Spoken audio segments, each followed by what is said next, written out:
O pecado é um engano perigoso. Ele se apresenta de forma atraente, prometendo prazer, poder ou satisfação imediata. Suas promessas são doces ao paladar, mas seu fim é amargo como o veneno. Ninguém peca pensando nas consequências devastadoras que virão. Ninguém se entrega a um erro imaginando que ele o levará à ruína completa. O pecado sempre se disfarça de algo inofensivo, uma pequena concessão, um desvio momentâneo. Contudo, a Bíblia nos adverte de forma clara e repetida: o salário do pecado é a morte.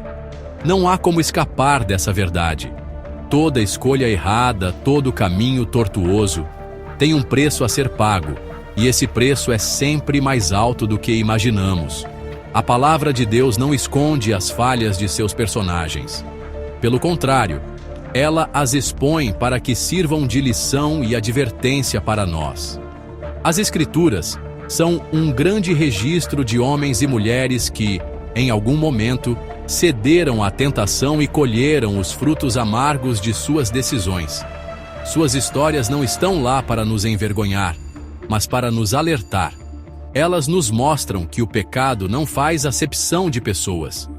Ele destrói tanto os ricos quanto os pobres, os poderosos e os anônimos.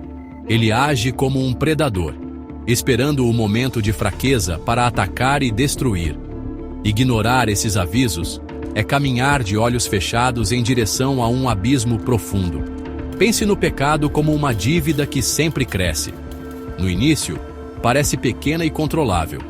Você acredita que pode pagá-la quando quiser, mas, com o tempo, os juros se acumulam de forma silenciosa e implacável. Quando você finalmente percebe o tamanho do débito, ele já se tornou impagável. O pecado opera da mesma maneira. Um pequeno rancor se transforma em ódio.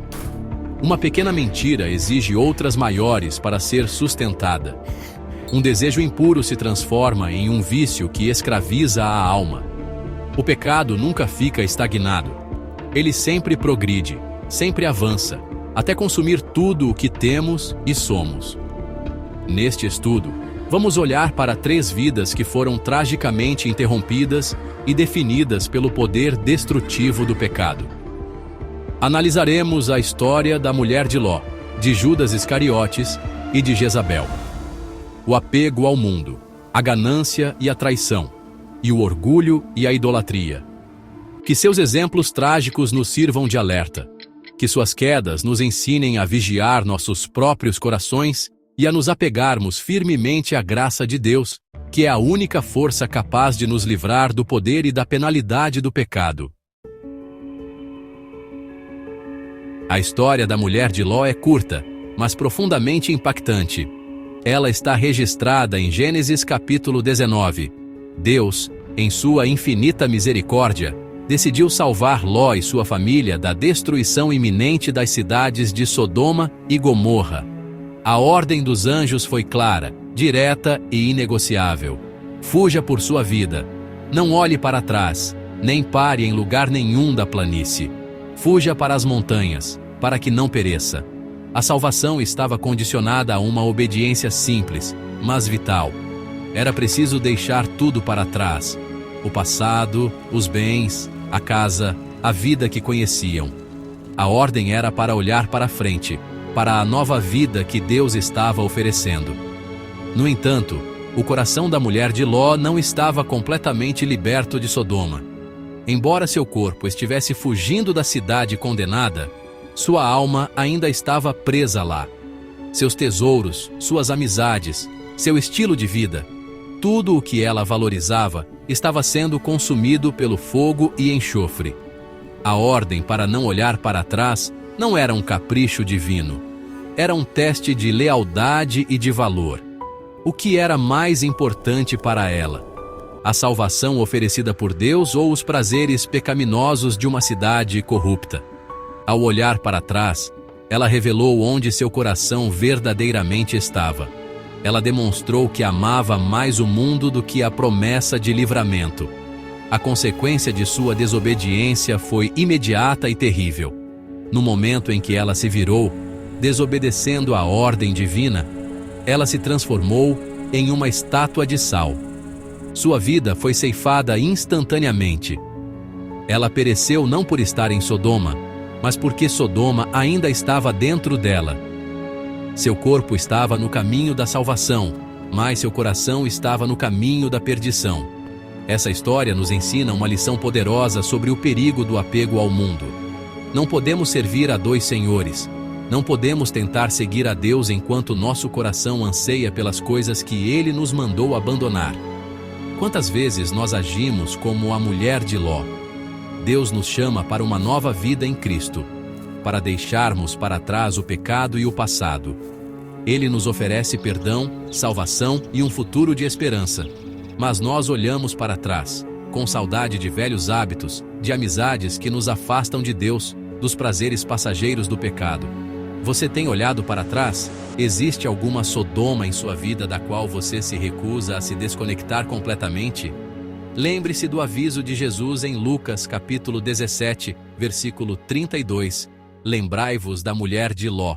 Olhar para trás pode custar sua vida e sua alma. Judas Iscariotes é talvez uma das figuras mais trágicas e sombrias de toda a Bíblia. Ele foi um dos 12 apóstolos, escolhido pelo próprio Jesus Cristo. Ele caminhou com o Mestre, ouviu seus ensinamentos, testemunhou seus milagres e participou de seu ministério. Ele teve o privilégio que muitos profetas e reis do Antigo Testamento desejaram ter. Judas estava no círculo íntimo do Filho de Deus. Ele tinha todas as oportunidades para ser transformado, para se arrepender de seus pecados e para se tornar um grande instrumento nas mãos de Deus. Contudo, seu coração abrigava um pecado secreto e mortal, a ganância. A Bíblia nos diz que Judas era o tesoureiro do grupo e que ele costumava roubar o dinheiro da bolsa. Seu amor ao dinheiro era maior do que seu amor por Jesus. Esse desejo insaciável por ganho material o cegou para a verdade espiritual que estava diante de seus olhos. A ganância é uma forma de idolatria, pois coloca o dinheiro no lugar que pertence somente a Deus. Para Judas, o valor de Jesus se tornou mensurável em moedas. Ele viu no Mestre não o Salvador do mundo, mas uma oportunidade de lucro. Essa ganância corroeu sua alma por dentro, preparando o terreno para o ato de traição mais infame da história. O ponto culminante de sua queda foi a decisão de trair Jesus por 30 moedas de prata, o preço de um escravo. Ele foi até os principais sacerdotes, os inimigos de Jesus, e negociou a entrega de seu mestre. O mesmo homem que participou da última ceia, que teve seus pés lavados por Jesus, foi quem liderou a multidão com tochas e espadas até o Getsemane. Ele usou um gesto de amizade, um beijo, como sinal de traição. Que terrível contraste! Um ato que deveria simbolizar afeto e lealdade foi transformado em um instrumento de morte. Judas vendeu sua alma e o Salvador do mundo por um punhado de moedas.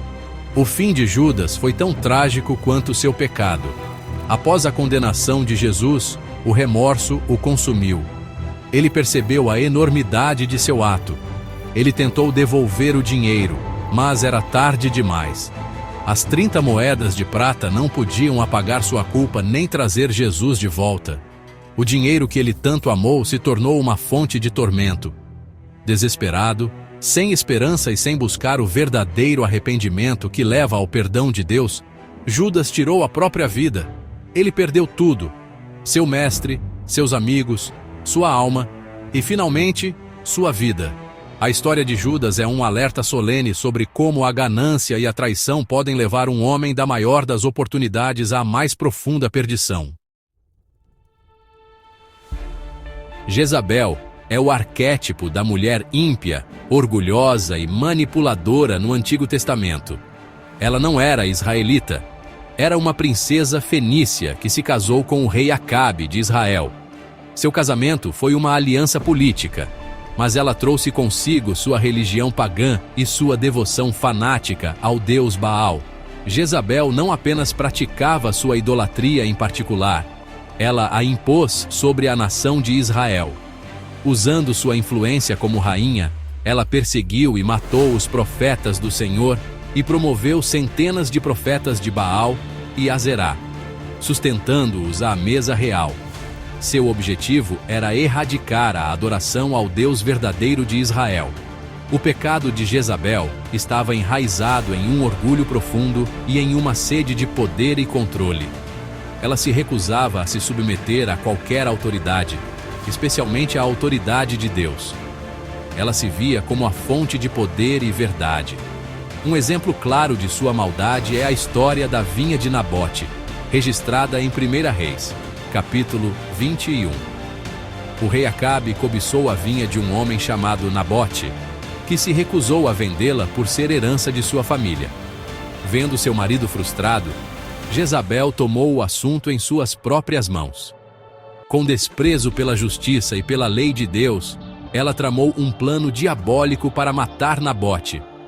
Ela escreveu cartas em nome de Acabe, selou-as com o selo real e ordenou que os líderes da cidade de Nabote acusassem-no falsamente de blasfêmia contra Deus e contra o rei. Nabote foi injustamente condenado e apedrejado até a morte. Imediatamente, Jezabel disse a Acabe para tomar posse da vinha que ele tanto desejava. Seu orgulho e sua crueldade não conheciam limites. Ela não hesitou em mentir, conspirar e assassinar para conseguir o que queria. Ela representa o espírito de rebelião contra Deus, a idolatria do eu e a manipulação para satisfazer os próprios desejos, não importando o custo humano. Mas o pecado de Jezabel não ficou impune. O profeta Elias pronunciou um juízo terrível sobre ela. Os cães devorarão Jezabel junto ao muro de Jezreel. Anos depois, essa profecia se cumpriu de forma literal e assustadora.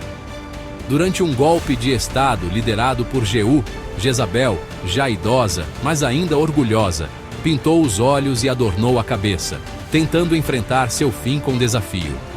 Ela foi atirada de uma janela por seus próprios eunucos, e seu corpo foi pisoteado pelos cavalos.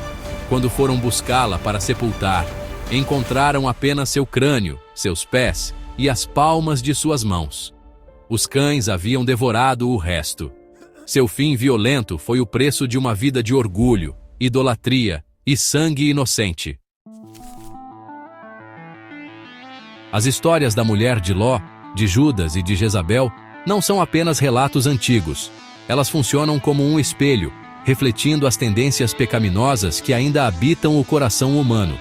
Ao olharmos para suas vidas, somos forçados a olhar para a nossa. A mulher de Ló nos pergunta: onde está o seu coração? Você está verdadeiramente comprometido com o caminho de Deus? Ou seu coração ainda anseia pelas coisas do mundo que você deveria ter deixado para trás? Existe algum pecado, algum relacionamento ou algum bem material que o impede de seguir a Deus de todo o coração? A nostalgia do pecado é uma armadilha que pode nos paralisar e nos transformar em monumentos de desobediência. A trágica vida de Judas nos confronta com uma pergunta igualmente penetrante: o que você mais valoriza? Por qual preço você estaria disposto a comprometer sua fé e sua lealdade a Cristo? Para Judas, foram 30 moedas de prata. Para nós, pode ser uma promoção no trabalho, a aceitação de um grupo de amigos, um ganho financeiro ilícito ou a busca por prazeres proibidos. A ganância e a traição muitas vezes andam de mãos dadas. Quando amamos mais as coisas materiais do que o Criador, estamos a um passo de trair nossos valores e nosso Salvador. Você tem permitido que o amor ao dinheiro ou a busca por vantagens pessoais enfraqueçam sua devoção a Jesus? O exemplo de Jezabel, por sua vez, nos faz questionar: quem está no trono de sua vida? É Deus ou é o seu próprio ego?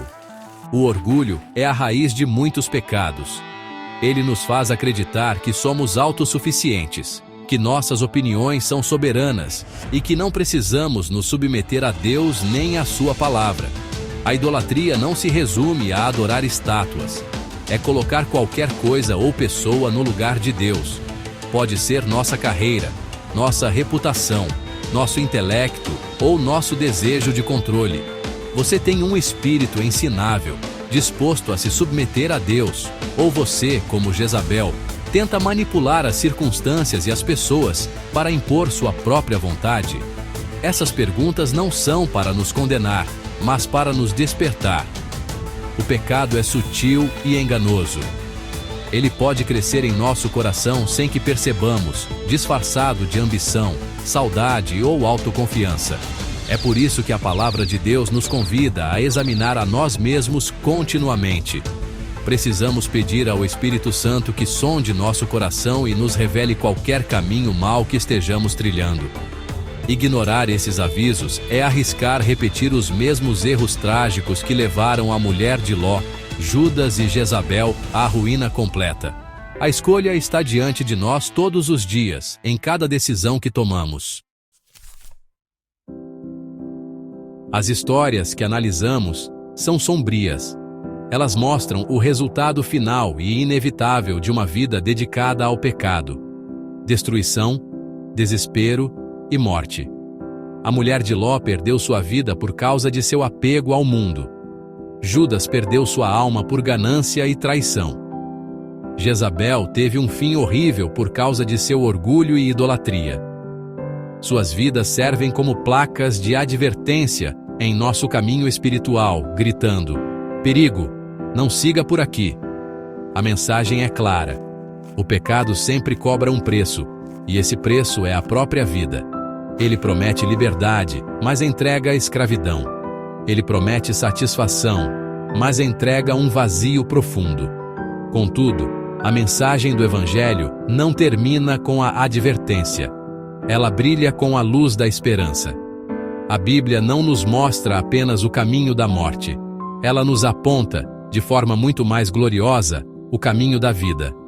Deus, em seu infinito amor e misericórdia, não nos deixou entregues ao nosso pecado e à nossa condenação. Ele providenciou uma saída, um resgate, uma solução definitiva. Essa solução tem um nome: Jesus Cristo. Enquanto o pecado leva à morte, Jesus veio para nos dar vida, e vida em abundância. Ele é o oposto de tudo o que vimos nesses exemplos trágicos. A escolha, portanto, está claramente diante de cada um de nós. Podemos escolher o caminho da mulher de Ló, olhando para trás com saudade do pecado, e perecer. Podemos escolher o caminho de Judas, trocando Jesus por tesouros terrenos, e nos perdermos em desespero. Ou podemos escolher o caminho de Jezabel, vivendo em orgulho e rebelião, e enfrentar um juízo terrível. Ou então, podemos escolher o caminho da vida. Podemos nos arrepender de nossos pecados, confessá-los a Deus e nos voltarmos para Jesus. Ele pagou o preço de nossos pecados na cruz. Ele levou sobre si a condenação que nós merecíamos. Se você percebe que tem trilhado algum desses caminhos perigosos, hoje é o dia de mudar de direção. Ainda há tempo. A graça de Deus ainda está disponível. O convite de Jesus ainda ecoa: vinde a mim, todos os que estáis cansados e oprimidos, e eu vos aliviarei. Não importa o quão longe você tenha ido no caminho do pecado, o caminho de volta para casa está aberto. O arrependimento não é o remorso de Judas, que leva ao desespero, mas uma mudança de mente e de coração que leva à vida. Escolha hoje a vida. Escolha Jesus. Abandone o apego ao mundo, a ganância e o orgulho, e abrace o perdão, a esperança e a vida eterna que só Ele pode oferecer. Se você gostou deste vídeo, compartilhe com quem precisa ouvir. Inscrevam-se no canal e deixem seu like. Que Deus continue os abençoando e até o próximo vídeo.